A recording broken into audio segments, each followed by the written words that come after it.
Dapper. You notice the Paul and Mick have the same fashion consultant. We got a 2-for-1 special with my coupons. Coupon. Men's Warehouse, ladies and gentlemen. That dude is good. Our next guest, who in the hell would say this?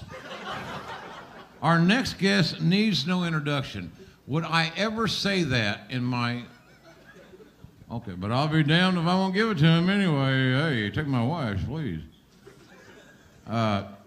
This man is a WWE Hall of... I don't need anything written about this guy. I don't need anything written about this man, or any of these men, for that matter. I have great respect for everyone sitting here, all for various reasons, and some will be money. This next guest is arguably the greatest in-ring performer that ever lived. Okay, you killed my gimmick there. Stop the woo shit. He's a 16-time world champion. That doesn't happen by accident. I said one time that a lot of the wrestlers are using crayons, and he was Rembrandt using watercolors and painting portraits, because I believe that. He has a career spanned 4 decades, amazingly. He's just absolutely a treasure. And no matter what happens and what comes this way, he's always going to be my friend. And some of my greatest work, I've always said that wrestling announcers, like Happy Heyman and I, when we did WrestleMania 17 that was critically acclaimed, the wrestlers made the music. All we did was sit there and try to provide an appropriate lyric. It was amazing for me to be able to experience the music made by our next guest, the 2-time WWE Hall of Famer, Nature Boy, Ric Flair.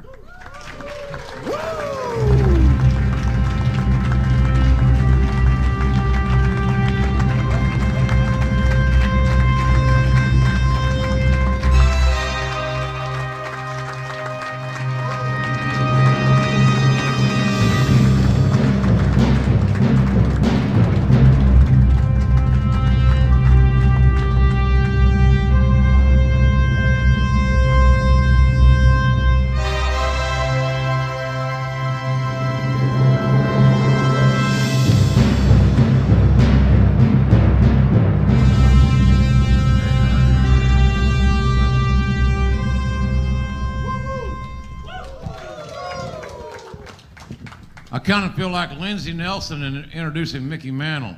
And if you don't know who that is, Google it. Finally, ladies and gentlemen, my God, finally. Great keyword here in the script. Great friend. Feels like family.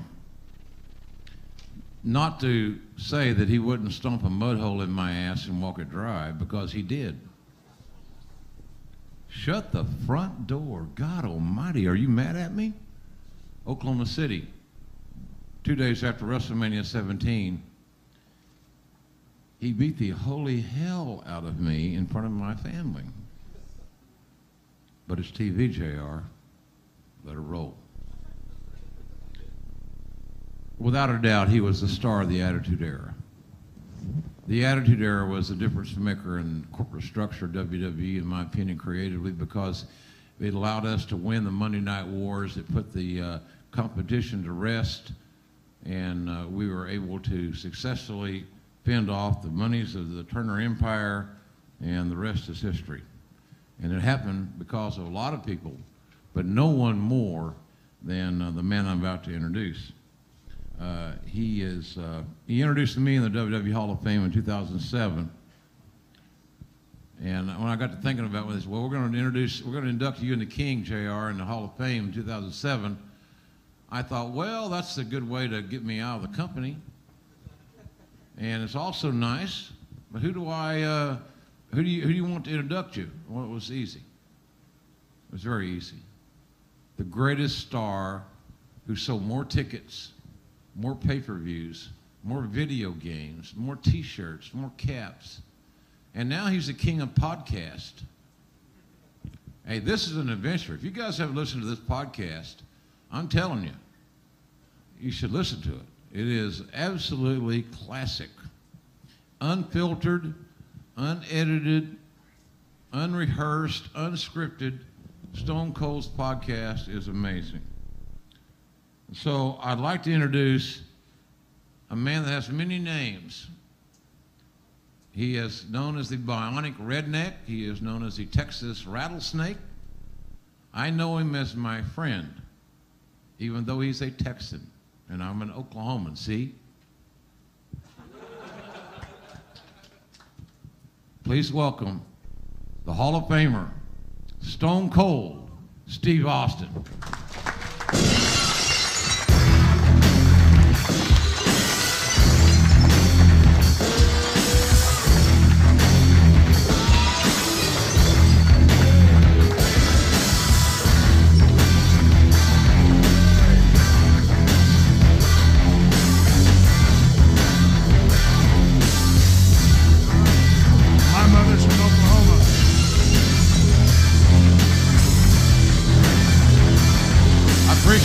Steve wearing that pink shirt to celebrate my milestone here today. JR called me today and said, hey, wear your pink shirt. I said, okay. Exactly, brother. That's how we work. That's how we roll. All right, gentlemen, thank you and welcome. Thanks for joining us here. All of you, except for my friend, Mr. Heyman, are playable superstars in the WWE 2K14 game. And many of you are part of the much ballyhooed. Don't you love the word ballyhooed, Paul? Isn't ballyhooed a cool word? It is as of this moment, sir. Yes, sir. Thank you very much. Ballyhooed. It's not spelled right on my script, but ballyhooed is what it is. 30 years, the ballyhooed 30 years of WrestleMania mode. You know, it's the damnest thing. It collects more than 45 of the greatest matches from the greatest show in history, WrestleMania. I can tell you that my goal, when I got to WWE 20 years ago this year, I had been in the business 19 years. But my goal was always to make it to WWE and to be a part of that one event called WrestleMania. And I think if you talk to NFL players, for example, what is your goal? To make the team, to make a couple of bucks, to, you know, pay child support for baby mama? Or is it to play in the Super Bowl? Well, you know, hell, it's to play in the Super Bowl. WrestleMania is Super Bowl.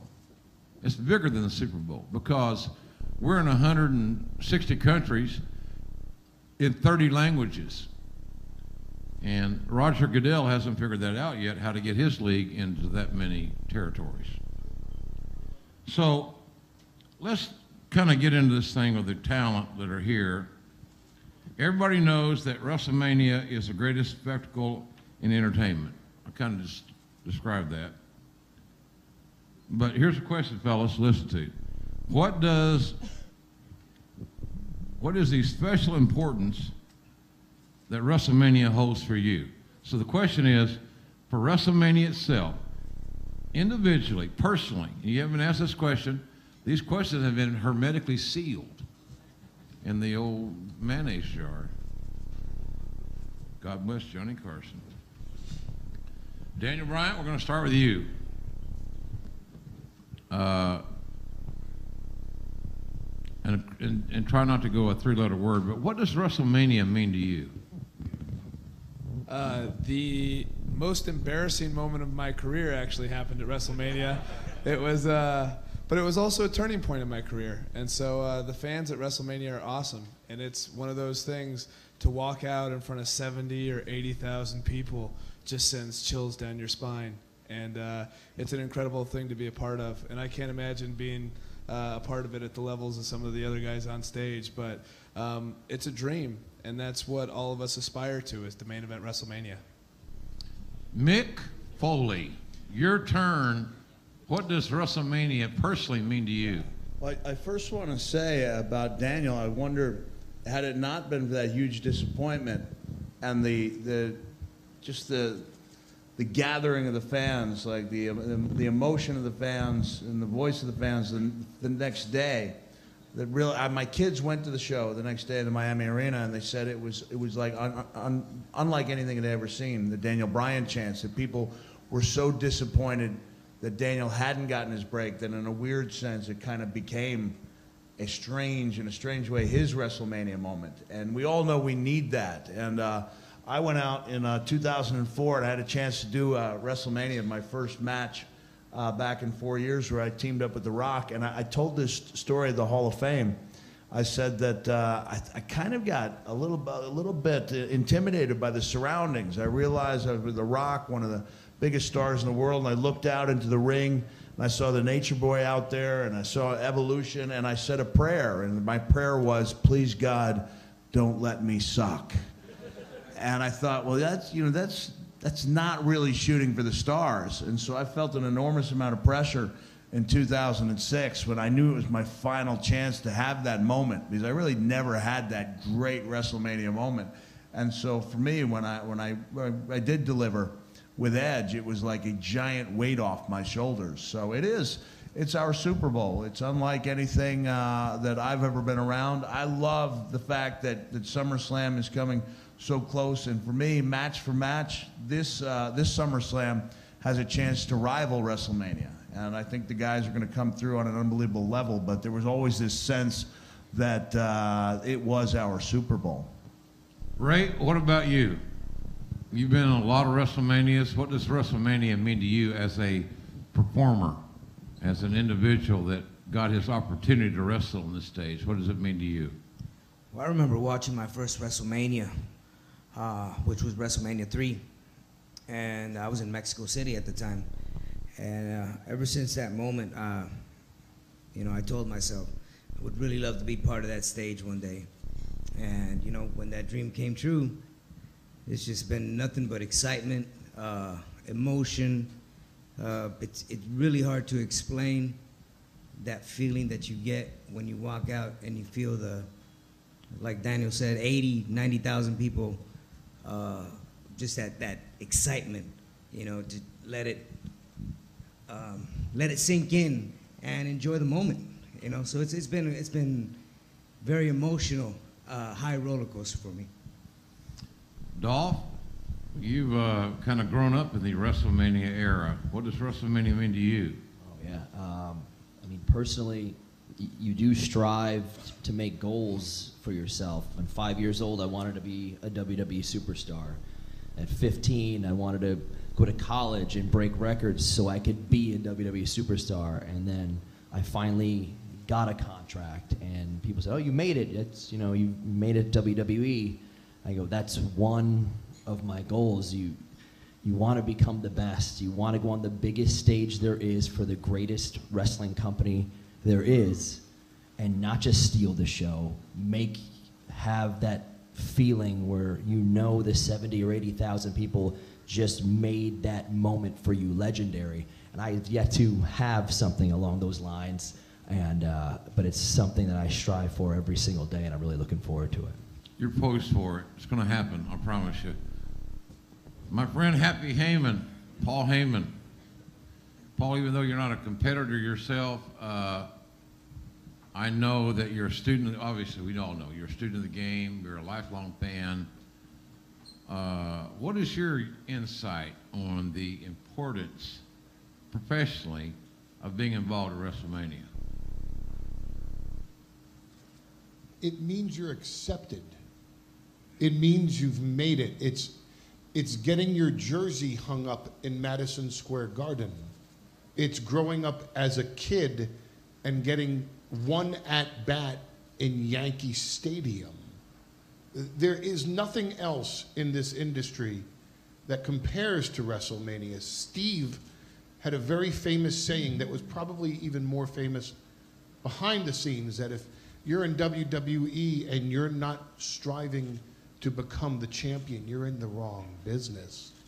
And I think today, if you're in WWE and you don't obsess over getting to the main event of WrestleMania, you're in the wrong industry. The greatest moment I had as a color commentator was with JR, where we got to call Stone Cold Steve Austin versus The Rock at WrestleMania 17. There's nothing I've ever done as a commentator. No, it was in Houston. Astrodome. It was in the Astrodome, and it was, I mean, Sold out, brother. nothing. Turn away. Couldn't get a ticket. Hanging from the rafters. Nothing as a commentator compared to it. I got to be a manager. Double juice with a strap.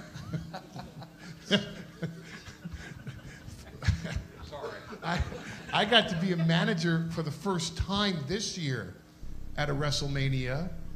Got to walk out to the ring first with CM Punk against The Undertaker.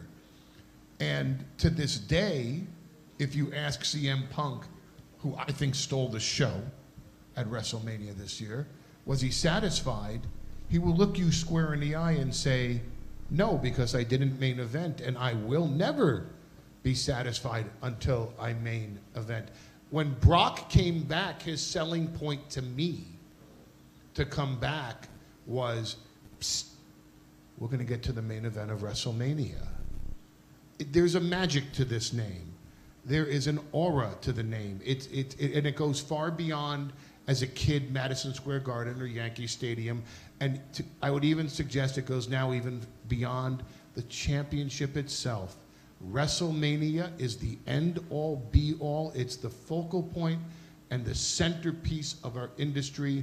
And it's what everybody in this company looks at 364 days a year for that final day where you say, I'm here tonight at WrestleMania. Of course, and 2K Sports covers this WrestleMania feeling, the emotion, the intangible, unlike anybody else has ever done. End of October domestically, beginning in November internationally. It's amazing. Steve, we've had a lot of interesting answers here tonight about what WrestleMania means to everyone. You got anything to say that you haven't talked about in your podcast or you ever heard tonight, here today? Well, since you brought up the podcast, it is a Steve Austin show. You can catch it at podcast1.com and iTunes, Sports and Recreation Division. It's in the top 5. Anyway, it's interesting. You see all these cats up here that go down their different roads in their careers as a professional wrestler, as a sports entertainer, as it is today. And, you go through your fights, your struggles, your political struggles, all the BS that goes with it. And, the injuries, the sacrifices. And it's everybody's goal to be at the top of a card. And everybody knows on this stage that higher you are on that card, the higher you get paid. And so, Rick, you're a main eventer damn near your whole career. You always want to be on the top. Well, then at the end of the year, you got the biggest show of the year, and that's WrestleMania. You want to be on top of that sumbitch. You want to main event it. And not everybody can be a main eventer or main event in WrestleMania, but you want to be on that show. It is a big show. And when WrestleMania rolls around, it's time to put up or shut up, and that's the bottom line. You got to prove why you were on that card, wherever you were, much less the opening match or the main event, and that's the bottom line. It is a proving ground and a time to open up a can of entertainment whoop-ass for that crowd and take them on a story, a journey, and let them feel and see and enjoy all the different levels of the story that you're giving them. And that's all I got to say about that. It's a blast. Well, the thing about it is that you can obviously see that everybody knows that all of us that have had the opportunity to participate in WrestleMania feel how special it is. And that's why this video game presentation that 2K Sports has captured is so extraordinary. We're going to feature more than 45 of the greatest WrestleMania matches in history. And so the question would be, what contests or moments would you like to see included on this list for our panel? Be thinking about it. What moments, what matches would you like to see on that list for our longtime fans to either relive or our younger fans or younger consumers to experience for the first time? And that's the beauty of this video game. For the longtime fans and diehards and who've seen it all and lived through it all, you're going to love reliving this because it's authentic. The ones that are new are going to love the history lesson. So, Steve, you've been a student of the game. You are a student of the game. What matches would you want to see as a fan on this video game? Anything special that if you said, okay, I definitely want to see blank match from WrestleMania on this DVD, and you got 29 of them to choose from, which one match would you like to see? Wait, kid, before you say that, I know we all want to hear it. There's a gentleman here who didn't get to talk about what WrestleMania meant to him. You saved me for last. Calm down. I'm the showstopper. Mick, it's called Hot Tag. Oh, I'm sorry. You let me book the match here? Work with us, Mick. You know, there's a bunch of people out here. He thought you were forget about Okay, me. okay. I thought Says, it oh, didn't- Mick screwed up my hot tag and my big moment with his JR's comedic peripheral timing. vision isn't the best in the world, but surely he sees Ric Flair over there. He's building I was this thing, waiting. Mick.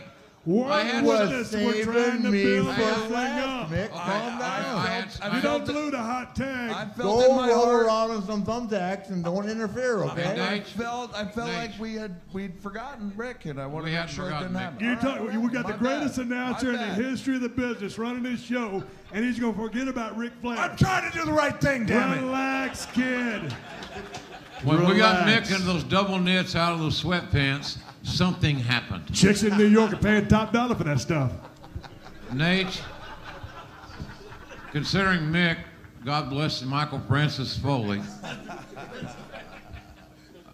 if you wanted, would you like, you were a star before you ever debuted at WrestleMania. You were the nature boy. You came into WrestleMania 8. You think I'm not prepared? You think I just showed up, Mick, in sweats for the hell of it? Wait till I come to the, where's that show again tomorrow night? Come on, help me. The Improv tickets still Yeah, available. wait till I get They're not. They're Wait till I get sold the out. improv They're tomorrow sold out. night. I'm going to open up a comic can of whoop ass on you, There you at the go. improv tomorrow night. I was Cheap trying plug. to give Rick the hot tag here. Nate, You're not calling this match, you're not Mick. in the Do you match. not understand that? I'm You're leaving the not match. calling this match. All right, he'll be back. He's got to go to the bathroom. He'll be back in a minute. Hey, Nate, Yes, sir. WrestleMania 8, you were there, right? Yep. You were already first ballot Hall of Famer. But at that point in your career, finally getting to that stage, what did it mean to you as nature? Because there was no bigger star on WrestleMania 8, in my opinion, than Nature Boy Ric Flair, brother. Well, WrestleMania 8 was me and Savage, correct? I don't keep credit for the dates, right? Check. It Ask was Foley, he knows everything. No, it was. I had been working for the NWA and WCW for years, and I just couldn't put up with it anymore. And I had talked to Vince 20 times, and 20 times I just felt loyal to the company and to the NWA. When you're the NWA champion, you assume a lot of responsibility. But I finally said, hell, in the words of Steve Austin, hell yeah, I'm coming. So I went up there, and man, I'm telling you, there's nothing like WrestleMania. I mean, guys, I wrestled in front of 200,000 people in North Korea. I've been in Japan 69 times. 69 times. Okay, no, there's no subliminal information on that 69. No, I'm just saying that there's nowhere I've ever been. But the biggest moment of my career, after all the stuff I've done, was walking out that deal in Indianapolis and wrestling Savage. And it was not a good time because Randy and Elizabeth were not getting along, but we made music. And Kurt Hennig, who was, God rest his soul, was with me. And I want to say that we tore the joint down. It was great. And what I'm sad about is Randy's not here anymore, Kurt's not here anymore, Elizabeth's not here anymore. I'm the only one left in that match. And I think about that all the time. My second, or actually my biggest match, though, was against Shawn Michaels.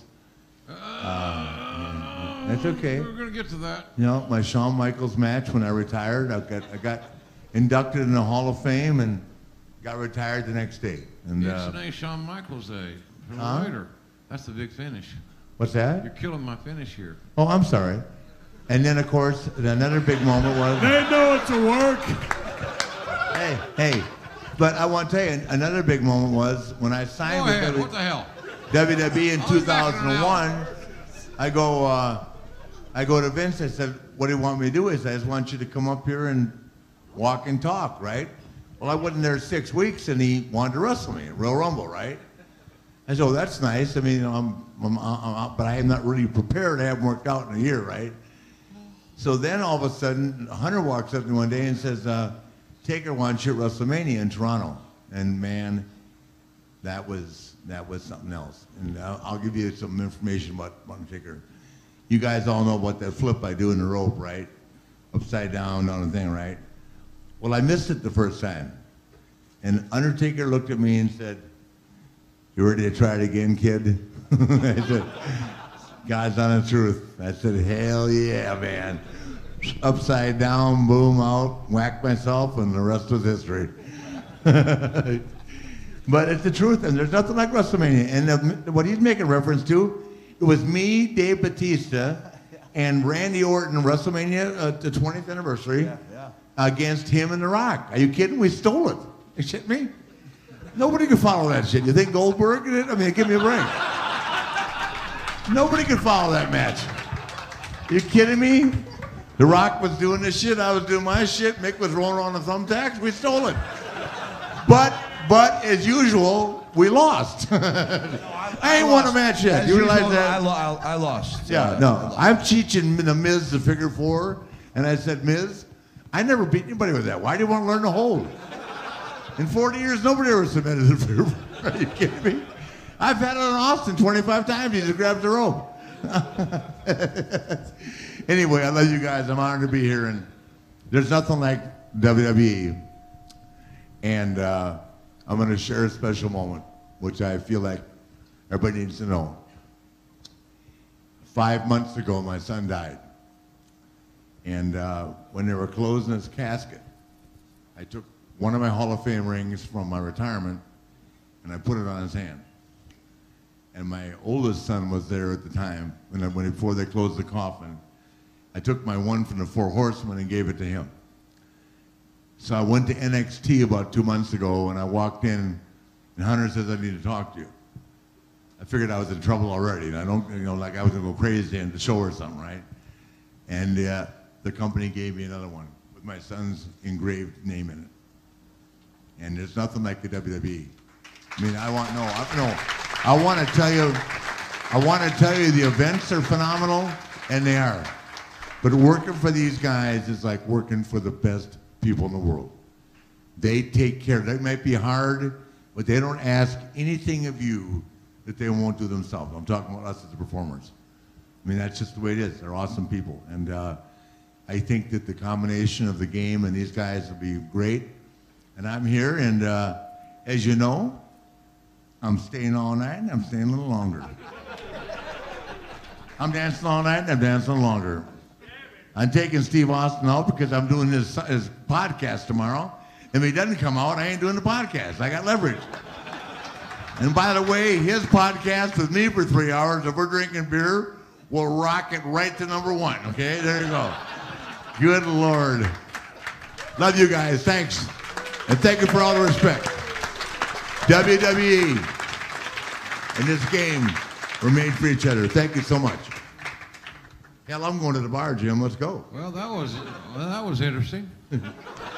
It's the truth. It screwed my damn script up they wrote. I got 3 Hall of Fame rings. All right. Nobody even knows it. We're talking about now trying to get back on track here. That was great. That's the great thing about this event. These guys, they don't have a clue what I'm going to ask them. We don't do any rehearsals. We don't do any walkthroughs.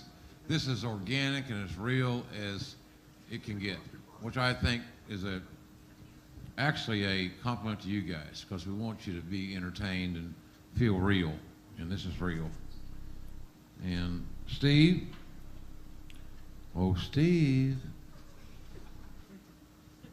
any match in the first 29 WrestleManias? Any match. Any of them? Any match, no. Nothing no special? specific matches, and they're all great matches to Yeah. me. I think once you you get got a there- hell of a roster there, kid. Just Yeah. book a match, let them wrestle.